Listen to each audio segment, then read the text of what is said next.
Welcome back to my channel. This is Shiva creations. రోజు బయటికి వెళ్దాం అనుకున్నా, హాయిగా మంచిగా ప్లాన్ వేసుకున్నా. ఏదో మళ్ళీ వర్షం స్టార్ట్ అయింది. ఏదో నార్మల్గా 10 నిమిషాలు పడి అయిపోతుంది అనుకున్నా. మీరు ఎక్కడ శ్రీశైలం డ్యామ్ ఓపెన్ చేస్తే వరదలు ఎట్లా వస్తాయి చూడు. మన శ్రీశైలం డ్యామ్ ఓపెన్ చేస్తే వరదలు వస్తాయా? ఆ వరదలు ఏంటిదో ఇప్పుడు ఎల్బీ నగర్లో వరదలు చూపిస్తా చూడండి. ఇప్పుడు ఇంకా వరదలు ఇప్పుడే మా దగ్గర శ్రీశైలం డ్యామ్ ఓపెన్ అయింది. అది శ్రీశైలం డ్యామ్ అయితే ఇది ఎల్బీ నగర్ డ్యామ్. ఇది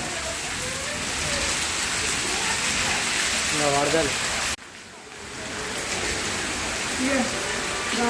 ఇంకా ఎంజాయ్ చేయాలంటే శ్రీశైలం డ్యామ్ వెళ్ళక్కర్లే, ఎల్బీ నగర్ వచ్చేస్తే చాలు. ఇంకో మాది ఎల్బీ నగర్ డ్యామ్. ఇది ఆ శ్రీశైలం డ్యామ్ అయితే ఇది LB Nagar dam. Full enjoy ఇక్కడే మొత్తం అన్నీ అయిపోతుంది. ఇంకా వరదలు సౌండ్ చూసిరా, గొల్ల వస్తుంది. వాటర్ ఫాల్స్ మా ఇంటికాడ.